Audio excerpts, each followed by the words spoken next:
Welcome to the Sailor Noob podcast, where a superfan and a noob talk about the original Sailor Moon episode by episode. I'm your host, McConaughey, joined by my co-host. I'm the co-host, Caliban, and love is the one thing we're capable of perceiving that transcends time and space. Ooh, that was lovely. All right. All right to you. And we're a couple of magical people ready to moon crystal power make up this episode. Sailor Noob is brought to you by a coworker who openly stabs you in the back or leaves you to die in a flaming, self-destructing UFO. Esmeralda is eating whatever's in the fridge, no matter whose name is on it. She doesn't give two F's whose name is on it. Every item, Rubeus writes his name on salt packets. You know what I mean? Like, it's on everything. Sure. But he writes his name on toothpicks. Doesn't matter to her. No. This is in space. Yeah. I watched, not for this reason, but I rewatched Interstellar the other day when I was doing something else. Okay. And I'd only ever seen it the one time. Is that right? Yes, that's right. Is that right? Yes, that's right. Because you're making me Unexpected think. leprechaun. Like, I guess maybe... I don't know if I've seen it a second time now. You probably haven't. I'm up one. Uh-huh. It's not that good. It's not that good. Are you? We were all under the spell. And I'll give you this. It's an example of movie making, a new level of movie making. Sure. But like a lot of Nolan's films, he should have never read that article that accused his films of not having emotion or heart, because he super overcorrected in the opposite direction. And there are things in this hard sci-fi, this could all be possible in a few years, with a few exceptions, movie. There are things that make no sense. Yeah. Like when you're doing something that's literally about telling stories in a medium that flashes before your eyes at 24 frames a second. Yeah. Or backwards like Memento, or backwards and forwards like Tenet, you know that the plot will make sense because everything has to be accounted for. But in Interstellar, it's supposed to be about science, and there are whole things they just go, and something happened. Oh, we got this. Give me that data. What data? What are you talking about? You're going to give her the entire formula for gravity, and by formula for gravity, we have the formula for gravity. Yeah. A guy got hit in the head with an apple. Right. But do they mean like a unified field theory that unites, all the forces that will allow them to then get off the planet, lift this office block into the sky? They build a space station on the ground and it becomes it doesn't make none of that makes any sense. I don't know if they know what they mean. I'm going to give her the data. I'm going to give it to her in this watch. Through like binary code. Yeah. One letter in binary code is like 12 digits. She will be the old lady in the hospital bed before she gets done doing it. I think I got the fifth letter. I see you're all old now. Did you figure it out? She's like, no, I got about halfway through. My kids are doing it right now. So that does, but it's some amazing effects, some really great performances. Mm-hmm. It's a salad that it has a bunch of things in it that you like, but it just doesn't come together. It's not a cohesive salad. No, it's a charcuterie board. Oof. Charcuterie board has I love charcuterie boards. Meat, has cheeses, sometimes it has olives, nuts, and things like that. All those things could be chopped up and then put into something and then served to you after it was baked. But you're just going to eat the pieces, and that's what it is. Yeah. All right. So it's a cohesive. It's supposed to be a cohesive movie, but you just really want to enjoy it piecemeal. You have to. Yeah. And Casey Affleck's like he's burning crops, or he's got crops or something. You know who plays him as a child?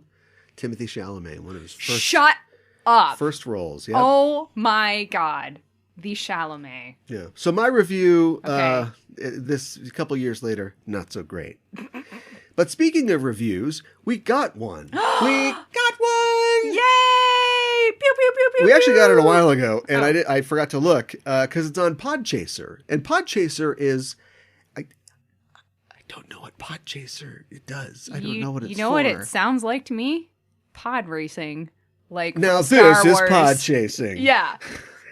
That's what it sounds like. What I think it's like a wiki for podcasts. Because you Okay. know how you've got like your podcast services or your sites or whatever. And what that is like we have an RSS feed. Yeah. You know, that's just an address that says stuff will show up in this mailbox. Then you can give that to iTunes, you can give that to whoever, and they can host that on their platforms and probably run ads over it that we don't get paid for, but that's another conversation. Yeah. And so on Podchaser, they don't actually like really host the shows. They just, you know, say, oh, here's a record of what happened on this show, our show notes. You and I are both registered as hosts, so we appear on those things. Nice. If we were on somebody else's show, theoretically, and they were on Podchaser, we would appear on their shows as well. So some of the guest bits that I've done on other shows like are on my Podchaser file. Anyway, the point is, you can find our information at Just Enough Trope for the network on Podchaser, and Rachel B. left us a review on Podchaser. And the review follows. One of the best expert idiot dynamics I've found. If anybody else calls you an idiot, I'll be really angry. And the best Sailor Moon podcast as well. Mikon adds tons of cultural context that Western fans might have missed, especially if you watch the 90s dub. Caliban doesn't know Sailor Moon, but knows enough other anime and general media that it's never painful. Plus, a good helping of old guy references. I feel seen, and I feel angry. I think that was the intent. Every episode is a blast. 5 stars. Awesome. Thank you, Rachel B. Yes. I really appreciate that. Appreciate that. And it's good to know that I got to check up on Podchaser. Apparently, people are on there. It's always good to know. People just shout out wherever you are. Yeah. Leave us a message. Shoot up a Acast. flare. Spotify, the Purple Pie Man, whatever it is. Purple Pie Man. Just tell us It's where you are. Another old man reference. Or perhaps old lady reference, but you know. Working on the formula. Yeah. Well, we hope that we stray a little bit away from the formula every once in a while. But today we are talking about episode number 74. Rubeus o Taose, Uchu Kukan no Kessen in Japanese. Defeat Rubeus, the battle in space, the English translation, and the English title, Rubeus Strikes Out. Part 2 of 2. What's Kessen?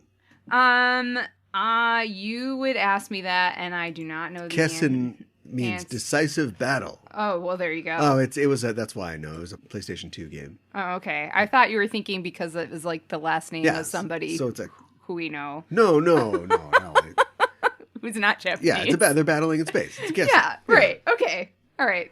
See? There we go. Learn something new. I learned something new this weekend that star in Japanese is Hoshi. which there's a lot of Hoshis, boys, a lot of Hoshis in the preschool. Well, but So everybody thinks their little kid's a star. well, But do they know the Kansai dialect? That's what I want to know. well, probably not as a little kid. But what we were talking about is, so the word for Hoshi, for star by itself is Hoshi, and the word for spring by itself is Haru. But Shunsei is the name of the Shunsei. Yeah, and it means spring star.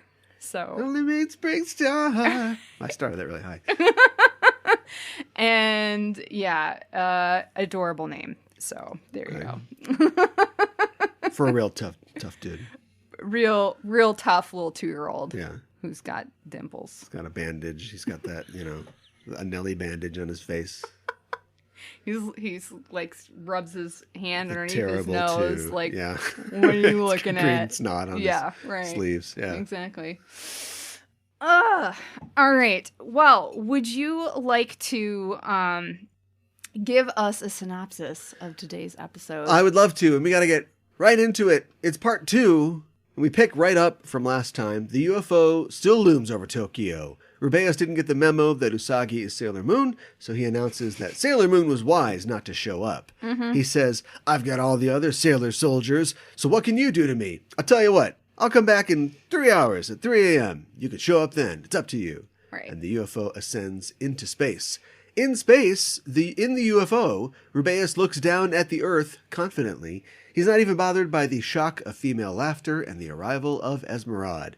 She says, "Why do you look so smug? Sailor Moon and the rabbit got away." And Rubeus starts his own countdown death clock by saying, "You're a woman. You wouldn't understand." "I wouldn't be satisfied if I killed those girls so easily. Go play with some makeup or something like that." She doesn't even get mad at him. To be fair, he has been like the Bosley. But Bosley. Boswell's a different guy. Yeah, right. The Bosley to some kind of, not so Charlie's Devils situation. Maybe not working as hard as they should be. This whole first wave, not very industrious, not really good at what they do, and so he doesn't know what he's dealing with here, but he's playing with fire. Yeah. That'll pay off later. He does a thing with his hand, and the camera pulls back, and we see that the rainbow room is a rainbow abyss. Yeah. It's a huge area with all kinds of crystal columns in it, presumably the interior of the UFO.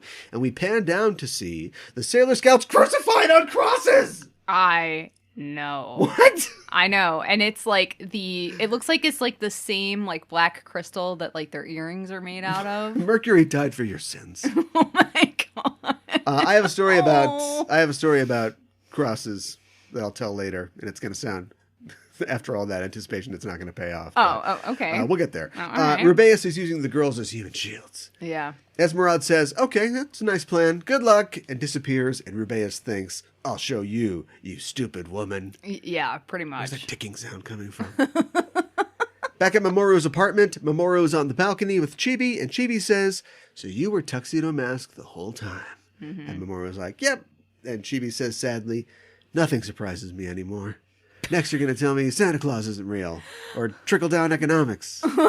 Now, basically she says that her compass for trusting anything is smashed because somebody like Usagi could be Sailor Moon, which, ouch. I know. Out of the mouths of babes. Yeah. 2 snaps. Yeah. A little too snappy, if you ask me. Chibi looks at her key and wonders why it didn't work, and Mamoru asks her, "If it had worked, you would have taken the silver crystal back to the future, right?" And Chibi's like, "How did you know that?" But Mamoru says, "Let's stop keeping secrets from each other. What were you going to do with the crystal?" And Chibi's like, "I don't know." And Mamoru's like, "Don't lie to me." But she's like, "I'm 6. I don't know how toasters work. What am I supposed to say? These bad guys just showed up." We cut to a news broadcast already in progress where the commentator is talking about the appearance of the UFO. Luna and Artemis are watching this report. So they've upgraded from little licking the paws, turning the newspaper pages, and now they watch TV instead. Maybe there's a remote. I don't know. And Usagi is staring at her brooch looking despondent. She finally breaks down and says, "I can't do this anymore. I'm 14. I like comic books. I know. You got me fighting aliens and killing monsters. This is insane." I know. Something to that effect. She goes on to say that she almost wants to give Chibi and the crystal up so she can get her friends back. "All this chaos is her fault," she says. And Luna's like, "You can't mean that." But Usagi just says, "I was fooling myself. I'm not grown up enough to be tough in this situation. I'm sorry. I'm so tired." And Artie's like, "Okay, we'll come up with a plan. You go take a nap." Usagi says she'll get some fresh air on the balcony. And out there, she thinks, "I guess I have to go alone. And if I bring the crystal, the enemy might lower his guard. I can't expose Chibi to danger." She goes on to say, "It's funny. Just a short time ago, I would have said, 'I'm sleepy,' or 'I'm scared, I can't do it.'" But she dries her tears, and she takes off to confront Rubeus. Back in the living room, Luna and Artie are putting their sharp feline minds together to concoct a plan. Luna thinks that they could offer Rubeus a fake crystal, and they could sneak on board and rescue everyone. Artie says, "What about Chibiusa?" And Luna says, "We could disguise ourselves as her, and thank God this show gave us 2 cats in a fuku." It's the new 3 kids in a trench coat. Yes. Absolutely Oh, I love it. Hilarious, perfectly undercuts. Oh my God. A very emotional previous scene. And they're like, "I'm the rabbit. I'm the rabbit. I'm the rabbit." It's like Mecha Shiva. They're basically making a Luna Mecha Shiva. Oh my Mamoru God. runs in asking where Usagi is, and it becomes clear that she has left on her own. Luna says, "She'll get killed." Mamoru's like, "Wait, where's Chibiusa?" Chibiusa has apparently snuck off herself to follow Usagi, and Mamoru says, "They think alike. It's like they were identical twins." We cut to Usagi running down the street, and she gives us a moon crystal power makeup on the go, transforming into Sailor Moon. She doesn't jump up into the air, though. She thinks, I'm sorry, everyone. I have to do this alone. Looking up, she sees the UFO descend again over the city. Rubeus says, so good of you to come, Sailor Moon. And the rabbit. And Sailor Moon thinks, the rabbit? She turns around to see Chibi standing beside her. Yep. Chibi says, they were captured because of me. I'm coming too. And Usagi says, we're playing right into their hands. It's a good point, because just then a beam of light whisks Usagi and Chibi into the UFO. Mamo and the cats arrive just in time to see this, and they think, it's over. Yep. Buy a plane ticket and get out of here. Usagi awakes to the sound of footsteps and sees Rubeus standing over her, and Chibi and Luna P. She also sees her crucified friends. Rubeus says, thanks for bringing the rabbit to me. But Sailor Moon says, Aunt, you fell into my trap. She's not the rabbit. She's just my cousin, Chibiusa. Oh, what an idiot. But Rubeus says, yeah, I'm going to worry about that one later. I'm going to kill you first. I know. Usagi tells Chibi to find a place to hide, and she stands to face Rubeus, saying, let's fight! Back on Earth, Mamoru and the cats watch the UFO again rise into space.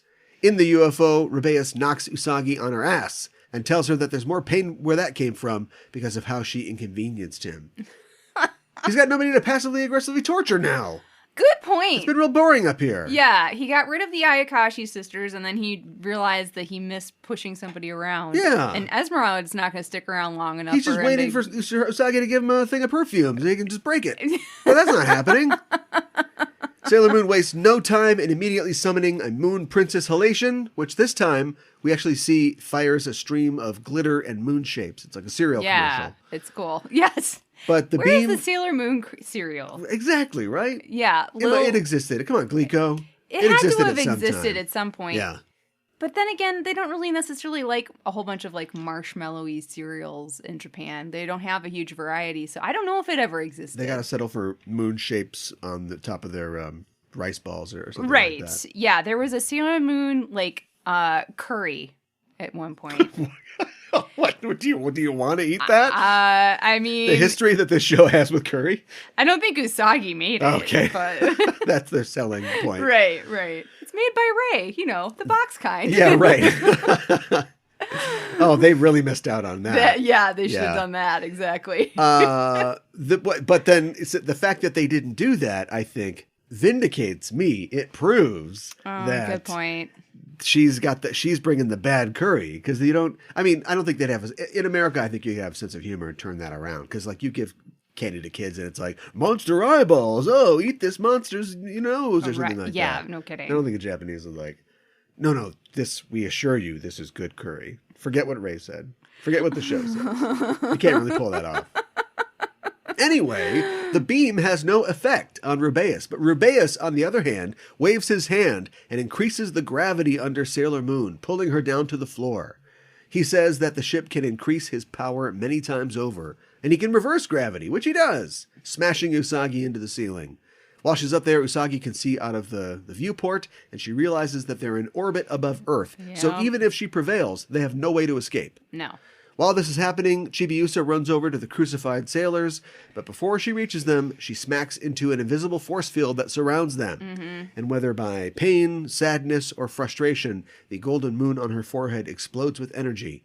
And Rubeus says, so she is the rabbit after all. Stop wasting your energy. They're surrounded by a high-voltage shield. Mm-hmm. Well, I don't know if you watch this show as closely as I do, but no one tells Chibiusa what to do, and she throws herself against the field, once more getting shocked. Oh my god, I know. But this time she notices that a large crystal in the middle of the room seems to be supplying the energy to the field and to Rubeus. Rubeus says, time to get rid of you, and he smashes Sailor Moon into the ground with his gravity power. While Usagi lies prostrate on the floor, the ground under her buckles under the incredible weight. Luna's not here, so no fat jokes. Oh, thank goodness. But to Rubeus' shock and dismay, Sailor Moon pulls herself up, inch by inch, until she's standing once again, bowed but not unbroken. Unforgivable, she says. I can't forgive you. I cannot forgive you. Chibiusa is trying so hard. I'm Sailor Moon, so I can't give in either. Rubeus says, okay, I underestimated you, but playtime's over. and he blasts at her with a beam of dark power. Likewise, Sailor Moon renews her halation beam, and the two beams clash between them. They're doing it! I know. They're doing a Dragon Ball! I know. Chibi, in an attempt to help Sailor Moon, tries to uproot the dark power crystal. She says to herself, "This is all happening because of me." It's a lot for a 14-year-old. It's a lot for a 6-year-old, too. No kidding. And as she pulls at the crystal, we all get to see a 6-year-old being electrocuted. She's just like... I know. Rubeus turns up the juice and blasts Sailor Moon against the wall, knocking her for a loop. Noticing Chibi, he flies over to her and says, "You were fated to die anyway. Let's make that happen." But before he can blast her, we hear from off-screen, I know. and Usagi renews her beam attack against Rubeus. Chibi continues to pull at the crystal and to be electrocuted. But as she does, the crescent moon once again appears on her brow, and with one final tug, she pulls the crystal free from its housing. Yes. It bounces to the floor and shatters. The crystal, not Chibi. Thank goodness. Rubeus is immediately overcome by Usagi's attack and falls to the ground, and as he does, so does the platform holding the Black Moon Clan's mirrors, and each one of them shatters in turn, and the platform itself crumbles. The sailors are immediately free, and they regroup with Chibi and Sailor Moon, but Rubeus just laughs with abandon, saying, "You idiots! This ship will lose control and explode, taking us all with it." Jupiter says, "But you'll be killed too." Rubeus just laughs and crushes one of his fallen earrings under his heel, saying, "I can't go back to the future, but dying with you won't be so bad." And the floor under him immediately explodes, and the room is engulfed in fire. It looks bad. Yeah, we gotta speed this up. But Venus says, "We can sail or teleport out of here." Remember when we did that back in like the 40s or so? I think it was like episode 42 or something like that. They just did it not that long ago, too. They did Sailor Planet power, but they didn't teleport. Oh, you're... Okay. Yeah. Thank you for pointing that out. We Because found they're where point very D is. similar. Okay, Yeah. girls, get together and say Sailor teleport. And they're like, "Okay, Kat, come on. What are we really going to do?" Yeah, right. Oh, we can just do that? I know. Do I not have to be late to school anymore? How does this work? We don't use this enough. No. Ray thinks that Usagi won't have enough power left, but Usagi says, "I can do it. Chibiusa, stick with us, and I'll get you something nice later." And Chibi says, "Pancakes!" And Usagi's like, "Yeah, sure, whatever. Sailor teleport!" Yeah, pretty much. As the sailors disappear, Rubeus rolls out of the fire to be met by a laughing Esmeralda. He says, "Oh, boy, you're a lifesaver. Let's go back to the future right now. Chop, chop, come on, let's go." Yep. Esmeralda only says, "The Senshi, the rabbit, Sailor Moon, you lost them all, and you want to live with that failure? Our clan doesn't need a pitiful man like you. I think you should go down with the ship. You're out of here." And she disappears as we cut to a view from orbit and see the UFO explode in a burst of light. On a Tokyo street, which is brightly illuminated by the explosion in the sky. Nice continuity. Oh my goodness. The Sailor Scouts appear and are overjoyed that they've survived. Chibi tells Usagi she wants those pancakes, and they better be from scratch. Yeah. Ray says, "Oh no, Usagi's a terrible cook." And Chibi says, "Well, in that case, forget it." But Usagi says, "No, I already promised." Everyone laughs. No one mourns Rubeus. I know. I also like, too, that now it's like a dare. It's like, you wanted the pancakes. It's supposed to be a favor. I know. And it's like, I'm going to make terrible pancakes, and you're going to eat every one of them. I know, right? As I promised you. And they're going to be from scratch. There might be eggshells in there, but you're going to eat them. Yeah, a little curry. In the future, on the weird metal planet, Esmeralda appears before Prince Demando on his throne. She tells the prince that Rubeus was not up to the task, and now he's... Yeah. The prince says, I thought he could handle it. But oh well, make sure you don't repeat his mistakes, Esmeralda. And she disappears. Before his throne, we once again see the image of Chibiusa's mother in captivity, and Demando raises a goblet of wine to it, saying, I will get everything I want. Everything. Mm-hmm. Like Veruca Salt. He wants it now. Yeah, exactly. Exactly. And he'll sing and dance to that effect. Yeah. So, thoughts? Hot action happening. Hot, fiery, exploding action happening in space. Juniors, crucifixions. Oh my goodness. All kinds of stuff. There's no tricks here. They whip this guy's ass. There's a lot of times where Yeah, that's true. Somebody steps in, or you've got an infinity crystal that's to wish everybody away, or maybe the tulpa of Mamoru's power and love for Sailor Moon steps in with his turban to save the day at the end. Yeah, or right. maybe the aliens just go, oh, why are we fighting again? Like, they kicked this guy's ass. Yes. Like, done. Yes. I don't even know, like, I guess they already thought he was dead because he was in an explosion. I think they thought he was so dead. I think the reason that happened is that removed the choice of, like, do we save him or not? save him? Yes, I think so too. Does he want to hang out with the Ayakashi sisters? We don't even worry about that because Sailor Moon just kicks the crap out of this guy. I mean, it takes her a while, but she does it. She does, to be fair, she does try to do Moon Princess Halation on him. And I think she's like trying to cleanse him, but maybe part of that is like you have to want to be cleansed. Well, like the Ayakashi sisters didn't fight back. If he gets hit with the beam, if that's Right. what it does, then yeah. But Right. I mean, I didn't get I don't know if it's only a restoring thing or if I don't think it is. I think it's an offensive power because she's both. like shooting it like a Ghostbuster right. proton pack. But he was both resisting redemption and also literally resisting by Right. pushing back. So yeah, no, Yeah. it's all thematic. I have a question for you. Oh, right. So why do you think Rubeus can't return to the future? Is it because he smashed one of his earrings?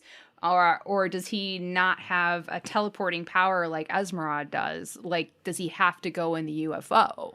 Yeah, I mean, the UFO seems barked at this point, right? It does. So that might be why he's hopeless and he can't go back, and this is now a suicide mission. Or a kamikaze mission. Right.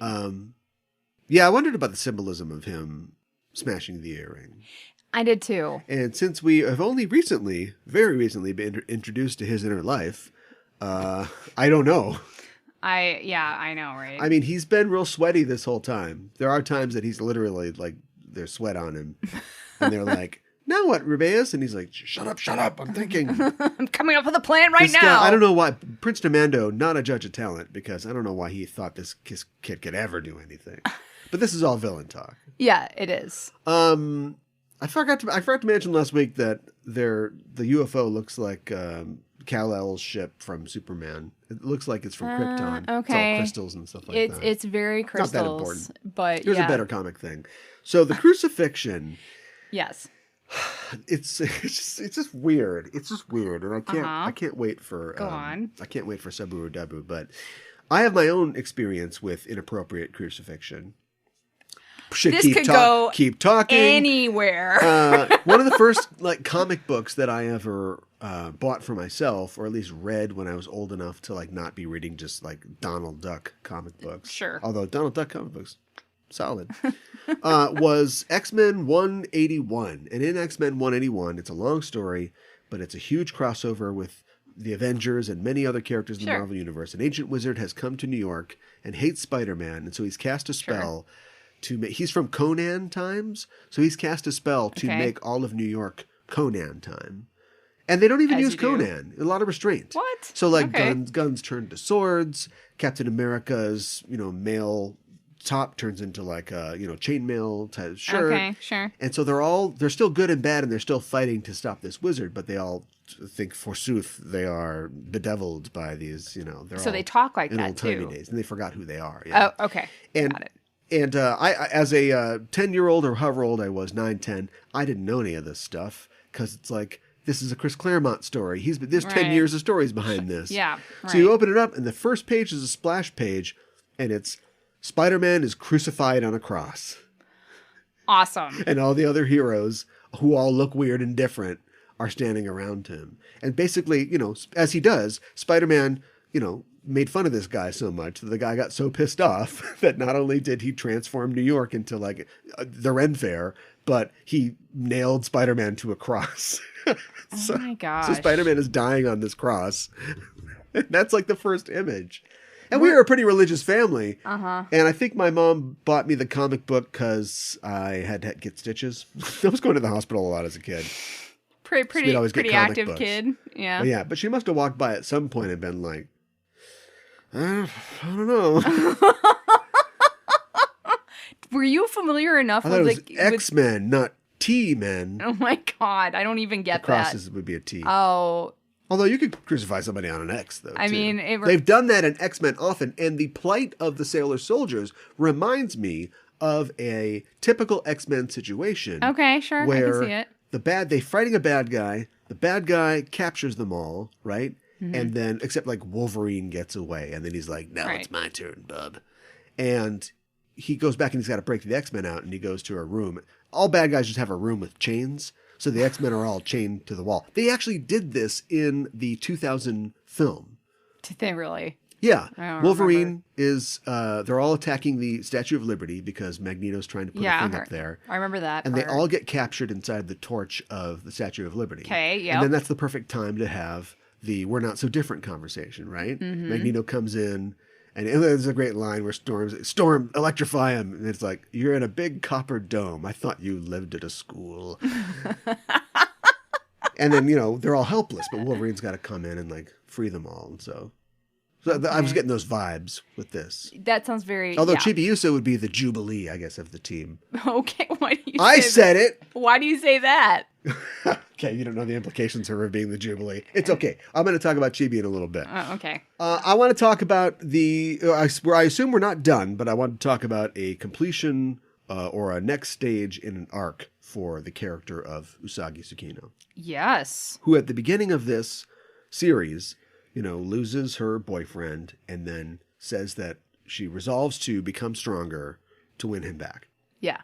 And like many heroes at the beginning of their journey, she wants what she wants for the wrong reasons. Yes. I mean, it's okay as 14-year-old She's a 14-year-old, yeah. to want her boyfriend back. Mm-hmm. But as the hero Sailor Moon, she needs to get stronger to protect Earth, not to impress boys. Mm-hmm. And I think I complained, the show did it again, but I think I complained a little while ago about how, are we tracking that at all? It's like she's still reading comics and laughing about eating sweet potatoes or whatever. Right. And we returned to that this week when she herself, doubts the strength that she has. Mm-hmm. And it's sort of like, I'm going to do one thing and then I'm going to do the second thing. And you'll go, why didn't you do the second thing first? But I'm going to say it's like Neo in the Matrix. Okay. Where he's the one, but part of his journey to being the one is not having the responsibility of believing he's the one because he's not confident, he's insecure, he's in a world that he doesn't understand. Right. And he doesn't think that he can be the one. But when he just goes and does the job of the one, he's one-y. Yeah, I understand all of that. That makes perfect one-y sense to me. Right. Yeah. Now I'm going to bring up one of my favorite fictional characters, a simple desert carpenter named Jesus Christ. Oh my goodness. Here we go. Buckle in, everybody. Jesus is the Son of God. He saves everybody. Yeah. But before he does that, he's not only fully God, he's fully man as well. And he has the same doubts and the same fears, but he has to overcome them. And there's a famous part of the Gospels story where he is in the Garden of Gethsemane. I don't know if it's like a state park or what, but and they're waiting because they're in Jerusalem. Things are hot, and anytime the guards could come and get them. And so he tells his friends, his disciples, keep watch. I'm going to pray about this situation, and they all fall asleep. Of course they do. But as he's praying to his dad. He's praying to God, and he says essentially, like, take this cup from me. I don't want to drink of this cup, to commit to this. Mm-hmm. I don't think I can do this. Mm-hmm. This is crazy. I'm just a 33-year-old guy. I don't know how a toaster works. Why am I here? And he's sweating blood. He's so stressed.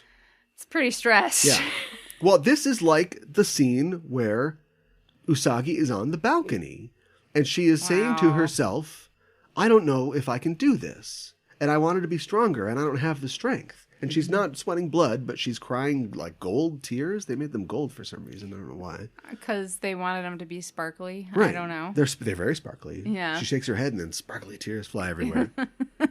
And so, it's weird that in a episode that literally contains the most recognizable symbol of Christianity, crosses, you've got Usagi in her own personal hell of Gethsemane, trying to get the courage to do this. I mean, yeah, that's a good point that I would not have thought of myself. So, well, Rachel B., edit your Podchaser review to put biblical references in there as well. Old man and biblical references. The old man of the Bible. Methuselah. So anyway, I just thought that was really great. I'm sure that we have miles to go on that arc. It's really a series arc, not just this chapter arc. Sure. But I thought that was great. I thought it was great that we saw a payoff to that because, like I said, she's unsure of herself, but she does it because it's the right thing to do and she misses her friends. And then she just beats the paste out of this guy. It's pretty great to see. I know. And not to pull back too far, but Chibi's pretty tough too. She is, and I think that this episode proves that because she's scared, and we know from last episode that she's scared and she's upset and she's mad. She's feeling all of these feelings, but she goes after Usagi because she feels so responsible. And for a 6-year-old to feel responsible, that's a lot of responsibility. That's a lot of responsibility. And yeah, it is kind of her fault, but she's also 6. And so for her to go after her, and she's there, and there's actually like this really great moment when they get sucked up into the UFO, and Rubeus is like, menacingly greeting them, and she's kind of hiding behind Luna P, and she kind of like peeks out and like hides again, and it's just like this very, really subtle thing, but it's great. But you really see her try like running into that force field a freaking second time after she's been told what it is, and then kids. Well, I know they can be obstinate. Yeah, she's definitely obstinate. She's looking right into his eyes as she just walks into the field again. I know, right? We'll check this out and tell me to do something. Well, and then like she's like, oh, the crystal, that's it. Okay, here we go. And then, this is all my fault. So therefore I have to do something. I don't think as a 6-year-old, I would have had that presence of mind to be like, this is all my fault that my sister is crying, so I have to fix it. I would have just, done whatever because I'm a 6-year-old. But yeah, she's pretty tough. Yeah, she's growing on me. Yeah, could have been a lot worse. Yeah. So that's good. I'll save my chibi thoughts for a future show. Oh, okay.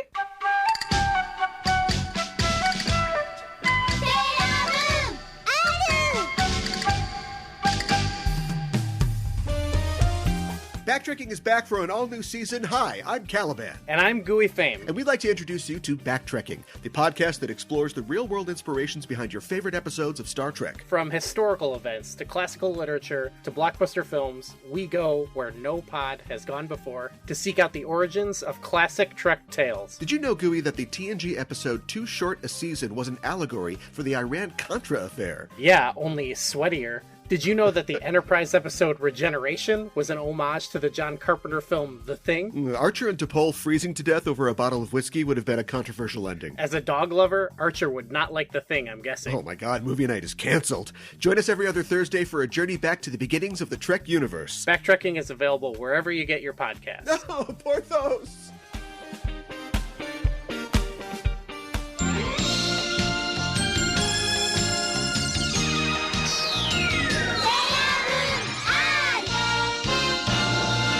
For Kyoro Miru, or Curiously Looking Around, where we talk about elements of Japanese culture within the episode, today we are going to be talking about capital punishment or the death penalty in Japan. Whoa.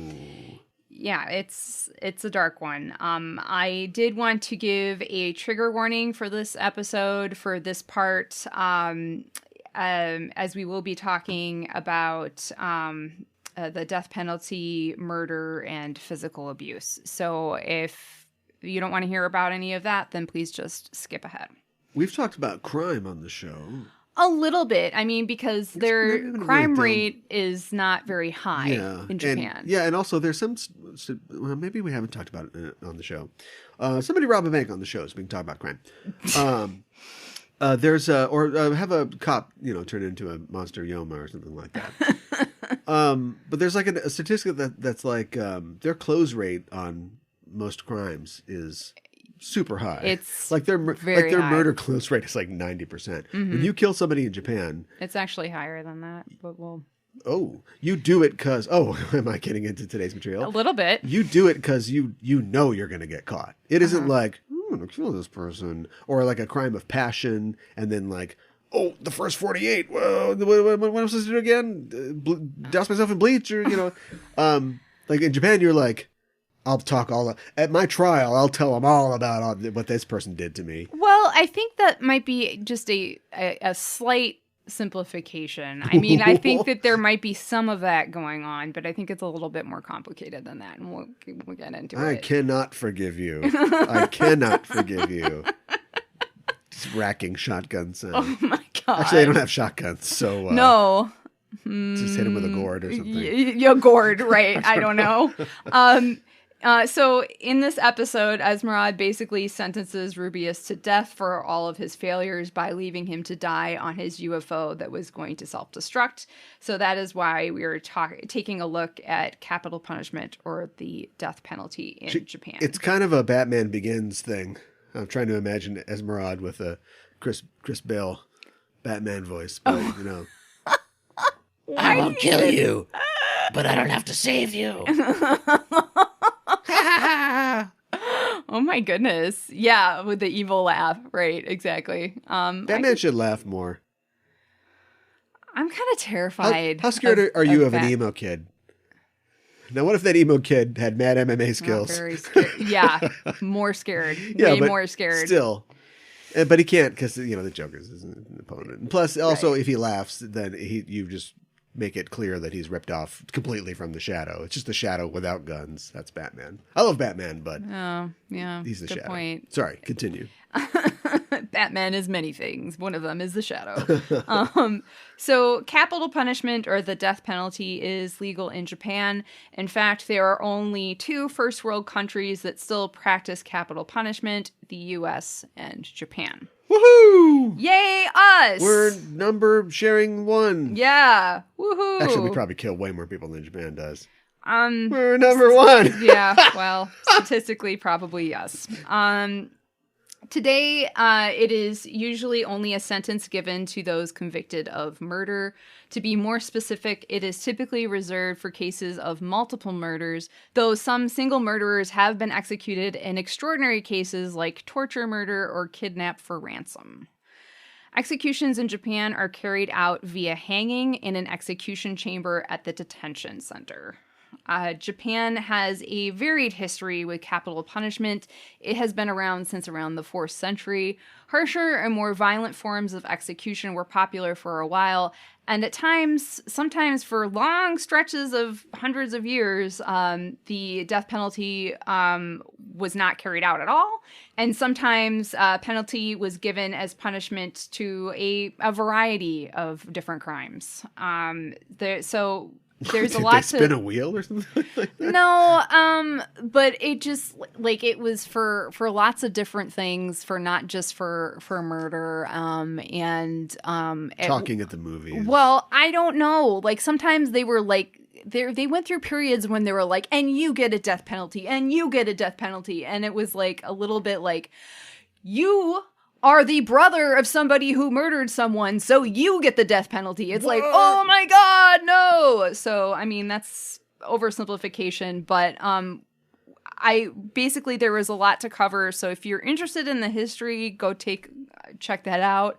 But I thought that there was maybe more pertinent things to talk about. So, in Japan, the courts follow guidelines laid down in the trial of Norio Nagayama, who was a 19-year-old who committed 4 separate robbery murders in 1968 and was hanged in 1997. This is one of the things that we'll talk about. So, you commit a crime, you get caught. And you go to trial, you're convicted. Sometimes, well, okay, we're going to, appeal this. And, sure. It goes back and forth, and you're in jail this entire time, and things get pushed back and pushed forward. And there's a lot of that. So a lot of the times, if you're convicted of capital punishment, you can spend many years in jail before your execution. So this particular case, the Tokyo High Court originally gave him Nagayama a life term, but in 1983, so life in prison, the Supreme Court of Japan held it was an error and quashed the sentence before sending Nagayama back on death row. As a side note, in prison, Nagayama wrote many novels and became a public figure. His first published work was Tears of Ignorance, Muchi no Namida, in 1971, which became a bestseller, and he actually gave the royalties to the survivors of his victims. Wait a minute, I thought he didn't do it. Well, no, he did it. Oh, so they just canceled his death penalty? Yeah, they're like, oh no, we're going to give him life in prison instead. Okay. All right. And then because I think maybe because he was 19 when he committed the crimes, maybe that was one of the reasons. Huh. But in 1983, he was awarded a prize for the novel Wooden Bridge. So, and like the writing community in Japan had conflicted feelings about him because it's like, what, this guy is a murderer, like, do we want to be praising his work? And so, yeah.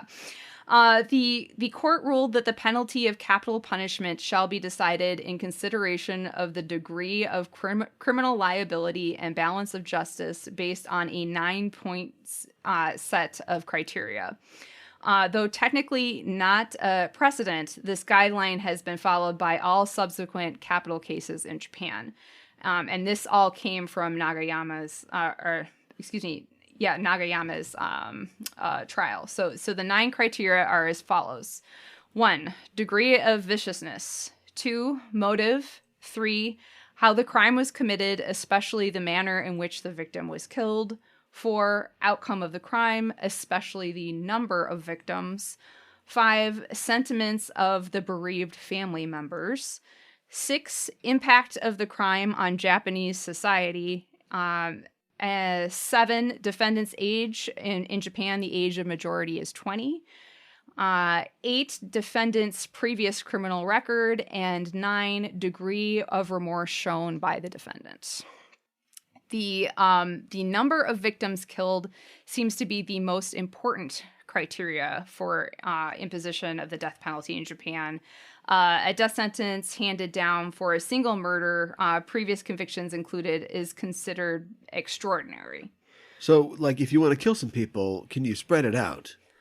And so, well, I'll just kill this person now. No, in 5 years, I'll kill another person. They'll be like, well, he didn't kill them both at once. Like, is it all at once, or... I guess I should be more clear when I say a single murder. When I say single murder, I mean a single murder. Like, not like I'll do one every 5 years. Yeah. Because that's considered more than one. That's like a murder. Park Chan-wook movie.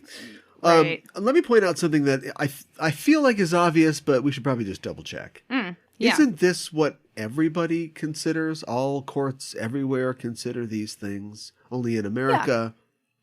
It's a judge, or it's the DA's office, is asking for a certain penalty, and the judge can say, no, that's too much. And the criteria, somebody should write down the number of criteria, but I'm thinking about this, I'm thinking about that. It's just so Japanese for them to go, here are the 9 gates that you must pass through before we go, yeah, let's have this guy do the dead man's drop. Yeah, it's so quantified.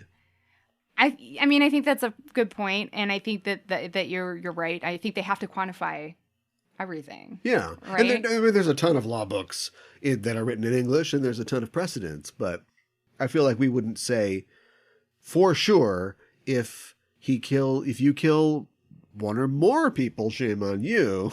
Right. You would want to leave things open to what you feel. I agree with you. That's why you can have a movie like A Time to Kill, where Samuel L. Jackson kills those 2 guys that attacked his daughter and didn't even kill her, and then he murders them, and then he gets off, scot-free. Right. Like, I'm not saying that those guys didn't deserve it, but I'm just saying it's not justice. Right. No, It's also the second Matthew McConaughey movie I've brought up. I'm going to go for the hat trick later all on. right. Yeah. We're having a reconnaissance. In 2012, a research institute affiliated with the Supreme Court issued a report on the application of the death penalty from 1890 to 2009. The study found that while prosecutors very rarely demand capital punishment in cases of single murder, it was handed down in 32% of those cases. On the other hand, prosecutors seek the death penalty almost systematically in cases of multiple homicide, and it is handed down in 59% of cases of double murder and 79% of cases where 3 or more victims have been killed. The study also found that the death penalty was handed down in all cases of convicted murderers who killed again after being released on parole from life prison terms, and in all robbery murder cases with 3 or more people slain. So, yeah, like here they say, use a gun, go to jail. But there it's like, kill 2 or more, you're going to get the death penalty. Yeah, right. It sounds like if you want the death penalty, kill 2 or more. Would you like to, what's behind the next door? Would you like to go for a third? Oh, no. Let's make awful. a death. That's so bad. Not funny. Anyways, since May 2009, district courts try capital cases using the lay judge system, where 3 professional judges sit with 6 randomly chosen citizens. 5 votes of the 9-member court, including at least 1 professional judge, are required for issuing a conviction and any punishment, including the death penalty.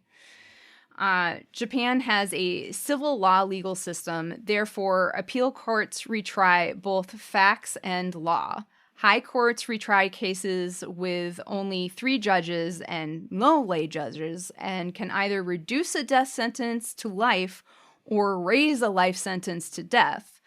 Ultimately, a 5-member petty bench of the Supreme Court has the final say on the penalty, allowing it to remand the case or change the punishment if the one handed down by the High Court is, quote, seriously unfair. A lot of arenas of review here. Yeah. Which, in some ways, I like. I like the idea of, first of all, our justice system in America is not great. No. But the one thing that you can know is you have a right to a trial. That trial happens. And assuming that it goes off, and we don't get a mistrial, then you get a verdict and you can appeal it, obviously. You can appeal it. And you go free or you do your time. Yeah. But like being cleared or something, or having a lower sentence and then having like 6 yokels go, oh, I should be more than that. I know. That's bad for one person. Mm-hmm. But I don't know. Maybe I see 2 sides of it. I see the side that is like that. What is the court if not the voice or the hand that holds the gavel for society, right? Mm-hmm. And if 6 random people go, that's all he got. That was horrible. That thing that he did. Right. Maybe that's a good thing. At the same time, would you want to be judged by 6 random people? Not really. I'm not talking about, we're all judged by 12 random people if we commit a crime. Right. But have 6 random people come in and like focus group like your conviction? Would you want that to happen? Yeah, I don't know how many times is this going to be tried? Yeah. That's what a double jeopardy law is. Well, and something else that should be mentioned too is that the lay judge system has only been in it was in place for a while, fell out of favor during World War II, and then went back into place. I'd like to hear that story. Or like before World War II, something like that, and then came back into place in 2009 because basically there was a review of like the judicial system in Japan, and people were like, this doesn't seem fair, or like things are being done with due process. So what if we do this system again? With the 6 randomly selected. Overrated. Yeah. So. Wow. Yeah. Nobody's even died yet. When do we get to the executions? Okay. Well, we're getting there. Right. Those on death row are not classified as prisoners by the Japanese justice system, and the facilities in which they are incarcerated are not referred to as prisons. Inmates lack many of the rights afforded to other Japanese prisoners. The nature of the regime they live under is largely up to the director of the detention center. So they're called detention centers, where the inmates for death row live. But it is usually significantly harsher than normal Japanese prisons. Inmates are held in solitary confinement and are forbidden to communicate with their fellows. They are permitted 2 periods of exercise a week. Are not allowed televisions and may only possess 3 books. Prisoners are not allowed to exercise within their own cells. Prison visits, both by family members and legal representatives, are infrequent and closely supervised. Amnesty International argues that the Japanese justice system tends to place great resilience on confessions, even ones obtained under duress. According to a 2005 Amnesty International report, most have been sentenced to death on the basis of confessions extracted under duress. The potential for miscarriages of justice is built into the system. Confessions are typically extracted while suspects are held in daiyo kangoku, or substitute prisons, for interrogations before they are charged. It's a substitute prison. Yeah, I know. We're not going to watch movies all day. No. In practice, these are police cells where detainees can be held for up to 23 days after arrest with no state-funded legal representation. Wow. This is what's the Japanese word for phone book? Yeah, I know. They are typically interrogated for 12 hours a day. No lawyers can be present. No recordings are made, and they are put under constant pressure to confess. Once convicted, it is very difficult to obtain a retrial, and prisoners can remain under sentence of death for many years. Right, because if you appeal, they go, "You said you did it. I have your confession right here." Exactly. So this is the really upsetting part. I would say that this sounds like a bouquet of human rights abuses, but our prison system. Oh, horrible. We have no leg to stand on. I know that. Now, here's a question. I know you don't know the answer, but maybe for the future, if we want to get into the social justice thing. Do they have for-profit prisons in Japan?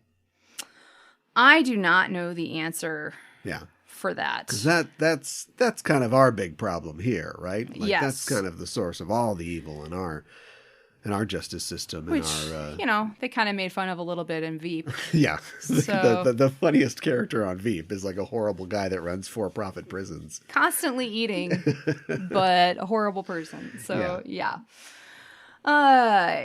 So, confessions are a core part of Japanese criminal justice. They are thought of as, quote, the king of evidence and, quote, decisive element of proof sought by every prosecutor and practically required by most judges, David T. Johnson, an expert on the death penalty in Asia, wrote in a paper published in 2015. In Japan, 99.7% of all the cases brought to court result in a conviction, and this is at least partially because prosecutors only take cases they think will result in a guilty verdict. Huh. So the other side of that is there are a lot of people who presumably do stuff, and maybe not a lot of people, but there are people that do stuff. There are people who do stuff. And there's no case, and that's it. Like they walk. Yeah, I guess if they don't think that if there's no case, then I guess that is the other side of that. Yeah. What's the boy, this is a real deep thing. We should skip to cutting heads off because they get hanged, they don't get beheaded. There's a lot of things. Well, they did back in the old days. Yeah, I know. Because there's a lot of factors when you think about quote unquote career criminals. That is people who are already oppressed by the system and turn to crime for whatever reason. Yeah. So you're picking somebody up because they've got an air freshener in their window and you're hoping that they're going to have some kind of bench warrant that's going to get them into prison. And that's because we have an underclass of minorities. Japan's a little different because it's a little more monoculture in terms of who that's lives true. there. Yep. So we're hitting that point where it's like, well, we're not grad students, so I don't know where else we can go. I know. I don't know what I can say about this. There's not a whole lot to say. It's pretty depressing. But in 2016, mandatory video recordings of police interrogations were introduced in Japan. However, critics say that recordings only pertain to 3% of Japan's criminal cases, which include murder charges. Efforts to make investigators record interrogations have been confronted with opposition from the police and prosecutors who have attempted to restrict the scale and scope of those recordings. Okay. Which is not good, because to me, that's showing that, you know, as the police and the prosecutors, you're somewhat guilty in either A, abusing these criminals or supposed criminals, people who are brought in for interrogation. Yeah. And also guilty or somewhat guilty of berating them until they confess for something that they may or may not have done. Yeah. So it's not great. Amnesty International also reports allegations of abuse of suspects during these interrogations. There are reports of physical abuse, sleep deprivation, and denial of food, water, and use of the bathroom. One of the biggest criticisms is that inmates usually remain for years, and sometimes decades, on death row without ever actually being informed of the date of their execution prior to the date itself. So inmates suffer due to the uncertainty of not knowing whether or not any given day will be their last. Yeah, the one guy goes 30 years or whatever. Yeah, that is actually fairly common. I've seen a lot of cases like that. And according to Amnesty International, the intense and prolonged stress means many inmates on death row have poor mental health, suffering from the so-called death row phenomenon. I think that happens a lot. And then at some point you have to is it worth executing this person who is I don't know. It's hard to say, but it's like you're not treating these people well, and this is just a hard thing for me to talk about, because we're talking about something where people are being they are humans. They may have done horrible things and committed horrible, unthinkable acts, but we're treating them inhumanely. And is that justified? I don't feel like it is. But anyways, the condemned are given a choice of their last meal. The prisoner's family and legal representatives, and also the general public, are informed only after the execution has taken place that they have been executed. Since 2007, the authorities have been releasing names, natures of crimes, and ages of executed prisoners. The Japanese public has generally supported the death penalty. The government regularly monitors support for the death penalty. The last survey, and actually I think there was one in 2019 now, but there was one in 2015 showing 80.3% of the public believed that the death penalty to be, quote, permissible, while 9.7% said that it should be abolished. At a 2003 trial, a Tokyo prosecutor presented a court a petition with 76,000 signatures as part of his case for a death sentence. Okay, wow. Yeah. I thought it was going to be, that's like the petition to release the Snyder Cut. Yeah. I thought it was going to be like, no, we must not kill this man. People are like, no, where do I sign? Yes. Screw this guy. Yeah. And when people often are asked, like, why does Japan still have the death penalty? One of the biggest things that keeps coming up is that it seems like that's what the public wants.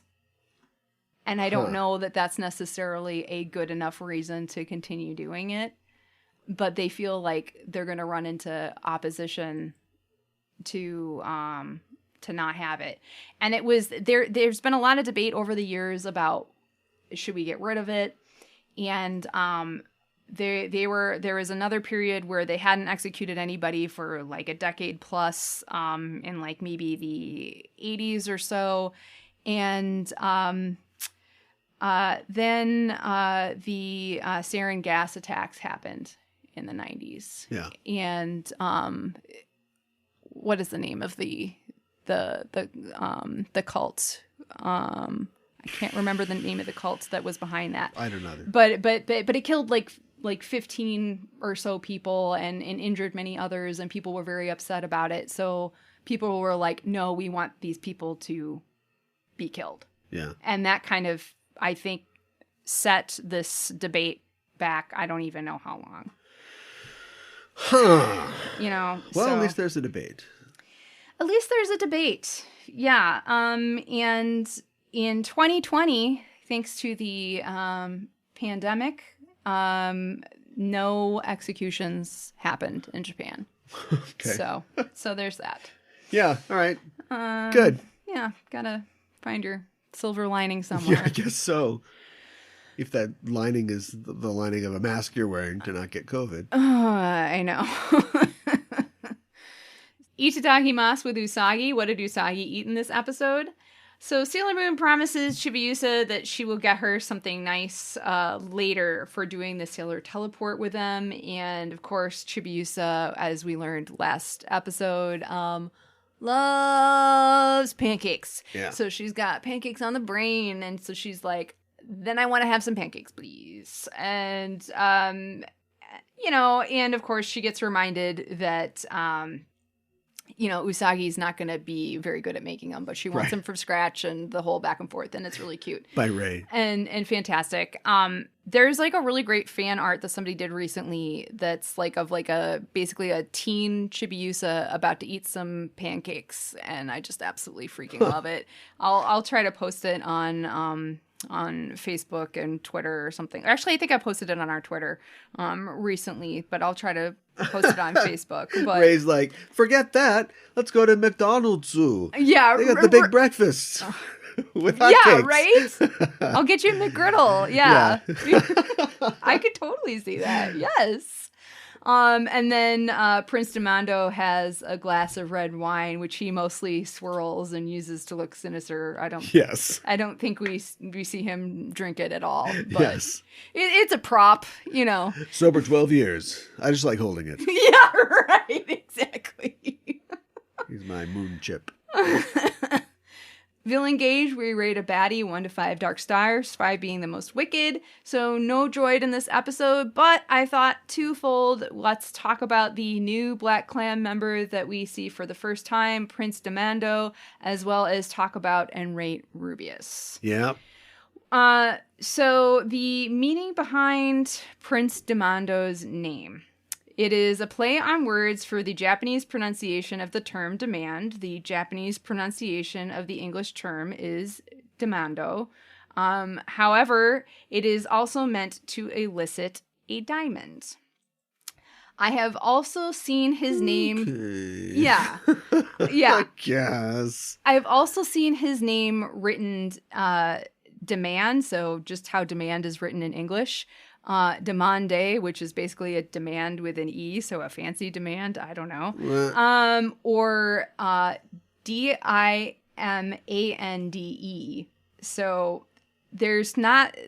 You see it written like lots of different ways, and people all mean the same thing. But yeah, and in the dub, he is Prince Diamond.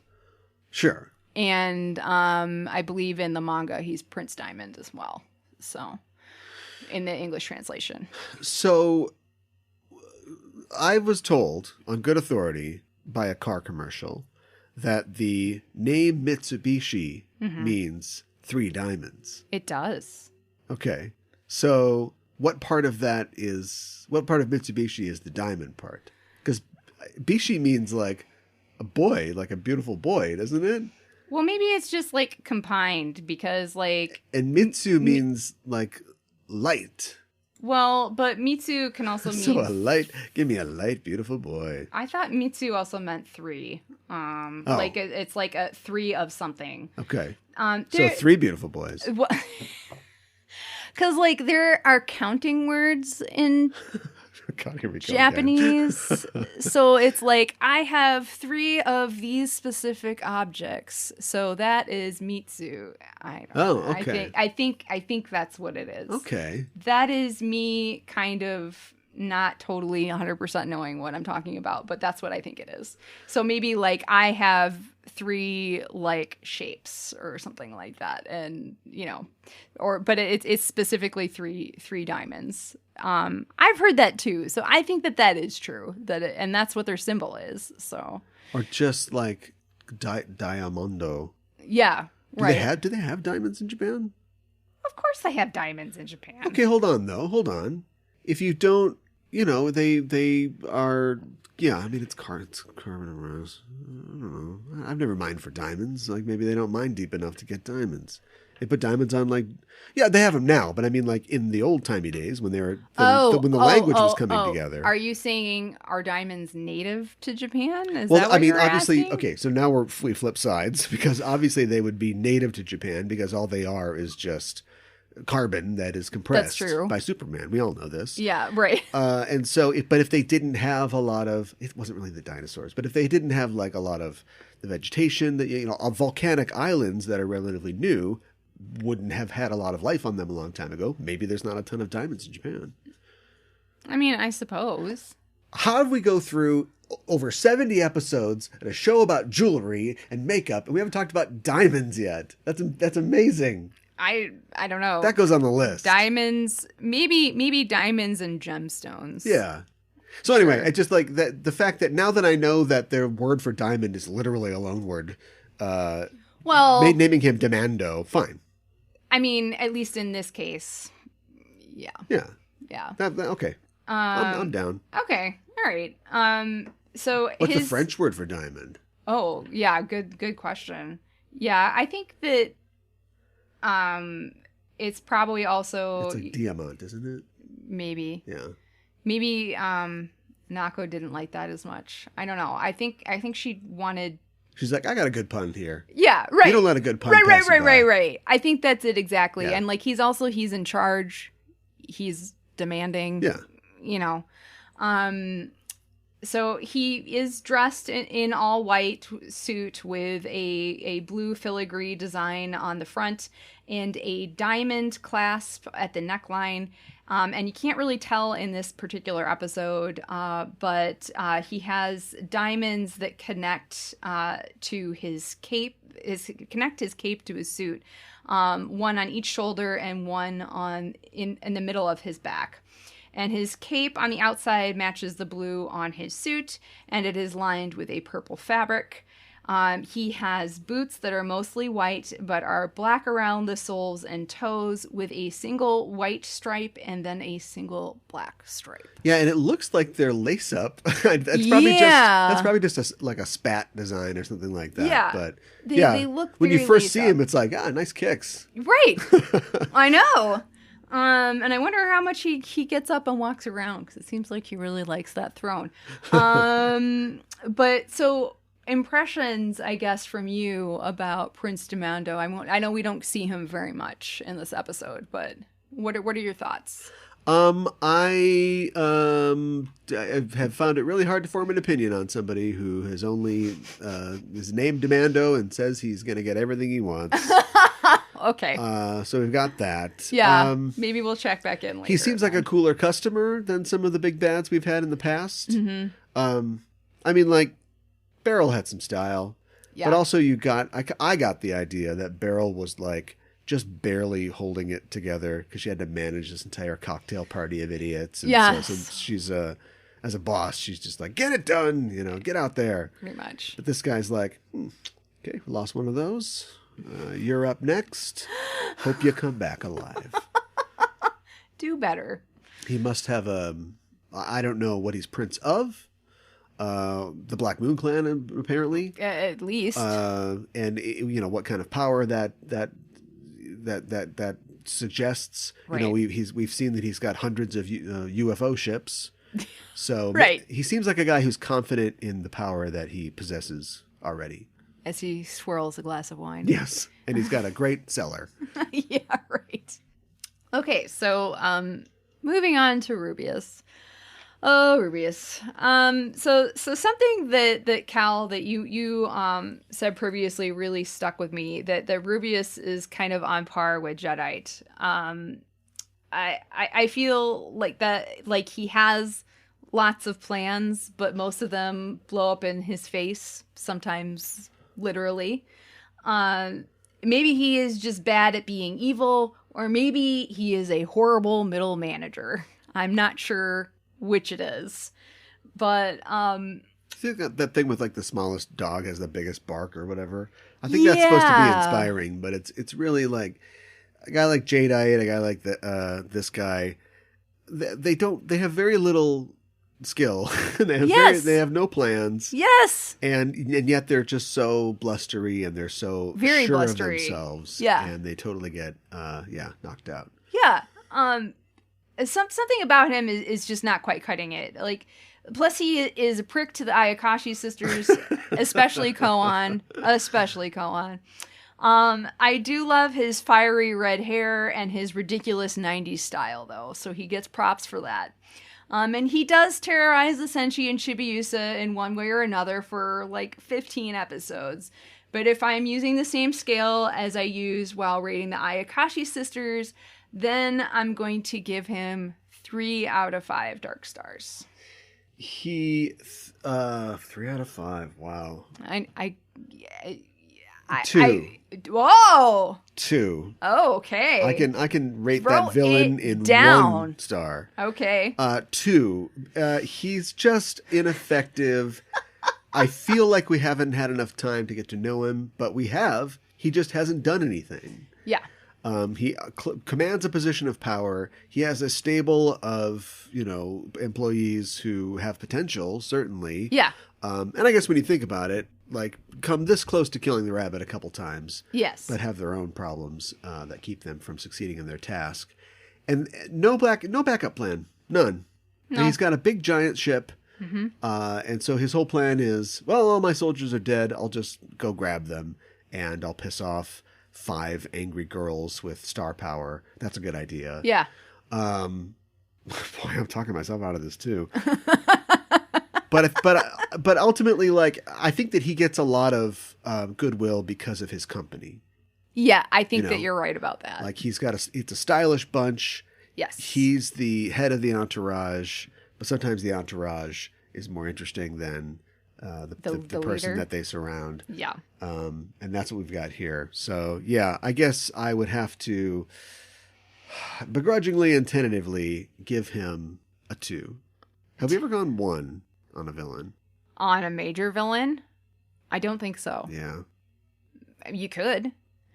Let's say, so far, Mm-hmm. if I was going to go 1 on a major villain, it would be this one. Yeah. But I'm going to stick with the 2, though. Okay. I think so. Maybe he should have used his parachute pants to jump out of the UFO at the end. Yeah, maybe he should have busted a move. Yeah. Please, Rubeus, don't hurt him. Oh, my God. Something like that. I mean, yeah, he had a little bit of style, but not much. That's all he's got. Yeah, right. Yep. Exactly. So another 2. That's what I like about these villains. I get older, they stay the same rating.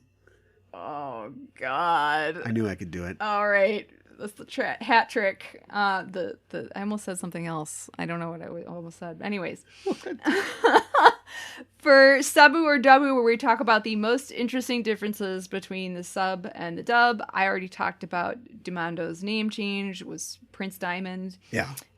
In the dub, as predicted, all scenes of the Senshi hanging from crosses are cut, and they are not shown in full until they are liberated by Chibiusa. Crucify them! Yeah. So they just drop down out of the sky? Yep, pretty much. Where are we? Oh my God, they are being trapped over there. They're being held. I don't know how they did it, but They need to have one thing where they're all in a cage or something like that. that Or they like, could just reuse. Yeah, they just reuse it. Yeah. Just one shot of them in a darkened cage somewhere. Yeah. And they just throw that in.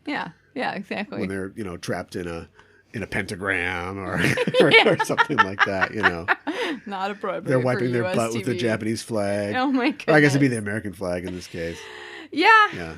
Yeah, I think it would Oh be. no, they're trapped in this mosque. And they're like, nope, they're just in a cage. Oh my god. They're in the cage again. In the dub, the scene where Sailor Moon hits Chibiusa on the head when she was trying to convince Rubeus that she was just her cousin was cut. It was kind of funny. It was like playful, but it No, was it was playful. She's like, you thought this? Oh, it's like giving her a know. noogie, and Chibi's face is like, "Grr." I know, which is like, I cannot believe you. And then also in the dub, Esmeralda hitting Rubeus's hand with her fan before his death was cut. Oh, okay. His So- death, keep that. Yeah, his death, his fiery, explosive keep a man death. exploding Fine. to death. Yeah. No hitting though. No fan hit. No fan hit. That's how we feel about that. So now we are up to our rating. I really like the scene where Luna and Artemis float the idea of dressing up as Chibiusa. That was pure gold. I also like the scene where Usagi tries to convince Rubeus that Chibiusa is her cousin, like we were just talking about. And you know, this is another episode I kind of felt similarly to part 1, where I kind of feel like part of me feels conflicted. Like, I feel like there was more material than to put into 1 episode, but not quite enough to put into 2. So I feel like both of part 1 and 2, there's not a whole lot happening. Yeah. But I think with your recap, and just the emotional weight of Usagi and her, you know, rising to the challenge to doing this battle on her own with conviction, I think that pushes this over the edge to me. So I am going to give this a 4 out of 5 roses. I was leaning towards giving it a 3. Okay. I'm going to go 4 out of 5 roses as well. And it's mainly because I was pleased by pretty much everything in this episode. I thought it was all very strong. I spoke before about how I felt like the show was, whether we knew it or not, was tracking some of the bits of character development and thematic elements that they had set up before. Its problem is that it's part 2 of a pair of episodes, and the first one is not all that great, and it's all set up. And also it's trapped in this whole first part of Sailor Moon R, which, again, like the salad, like the charcuterie board, Right. it's less than the sum of its parts. You know, it's got a bunch of great characters, it's got some interesting ideas that are taken from popular movies, but it hasn't gelled for me yet, and maybe that's coming in the future. But, Maybe. But right now, at this point, I have to say 4, not 5. Yeah. You know, it lacks the stakes of the confrontation with the Dark Kingdom. Yes.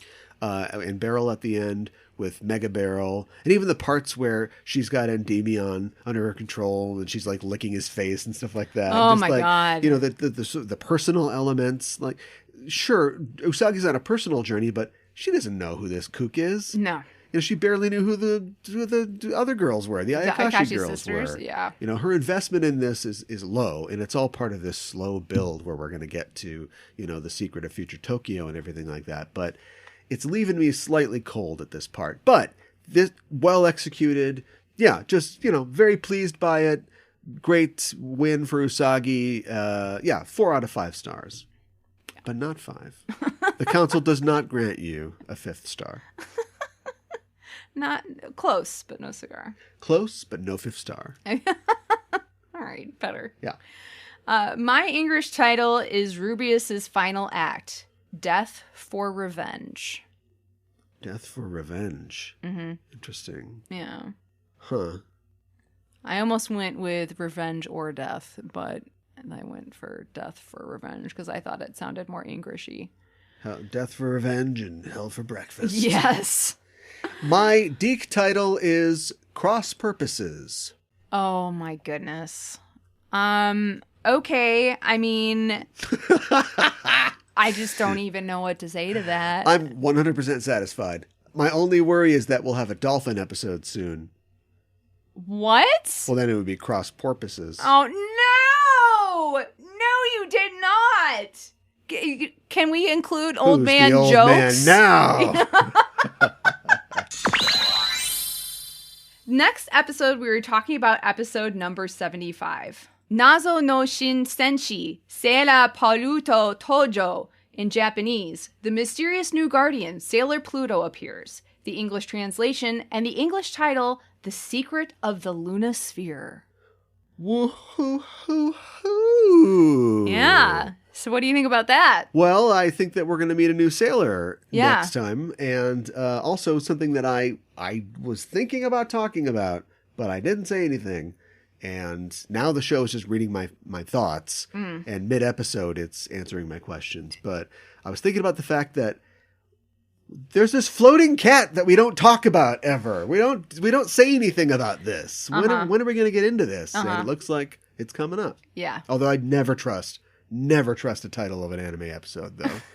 For every Goodbye Earth, there's another, like, the confrontation is blah, blah, blah. And then, another 20 episodes we get to the confrontation. Also, it's the English title of the episode. So, Yeah. I mean, I take it even more with a grain of salt. But, yeah, I hear you. Yeah, it's Luna Sphere Kitty Magic or something like that. Right. Yeah. What it seems too like highbrow for them usually. Well, it's a like, lot more work than just Luna P transform. Yeah, right. Yeah. Get that Luna Kitty Litter Ball Sphere Magic Happy Times. It's like, all right. I know. It's like It Luna doesn't- Sphere. it What's doesn't the directly Luna Sphere? translate. Yeah. Yeah. Just before we go, I want to remind our listeners that we do have a Patreon at We patreon.com/Sailor Noob, all one word. Mm-hmm. If you join up and become a member of the show, you can have access to extra content like our entirely different podcast Yes. called Animetification. Yes. We recently just talked about Baki the Grappler, Yes. which was a surprisingly entertaining anime that I don't want to say that I come in expecting to not like stuff, but it was very entertaining. Yeah. And we had a lot to talk about. Yes. Nerve ripping secret technique. That's what I think about. Flat Coke drinking, banana eating. Yeah. And theres karate. And there's karate. Yes. There's a lot of nerve ripping. You're ripping out my last nerve here. We review other anime shows, or at least the first episodes of those shows. Yes. Get outtakes from this show, and coming soon, like an anime title we promise and never deliver, but coming soon, we will start reviewing the live action Pretty Guardian Sailor Moon series. Yes. Which I know people have wanted to hear. Mm-hmm. I think that we are probably going to do a thing where we put Animetification on pause. Just for a little bit. Swap over to doing PGSM, Mm-hmm. which won't go forever. Maybe we'll alternate between them. That might be a good idea. That actually, Or I maybe think, would be a good do idea. Well, just do that then. Or we'll do a block of one and a block of the other. But yeah, we want to continue to provide new and exciting things for the members of our show. So if you want to be a member of the show, go to patreon.com/Sailor Noob. That's right. Become a senshi today. That's right. Perhaps an outer senshi, like Sailor Pluto. You got it. All right. Well, that's our show for this week, and the Name of the Moon will be punishing you next week with another episode of Sailor Noob. All right.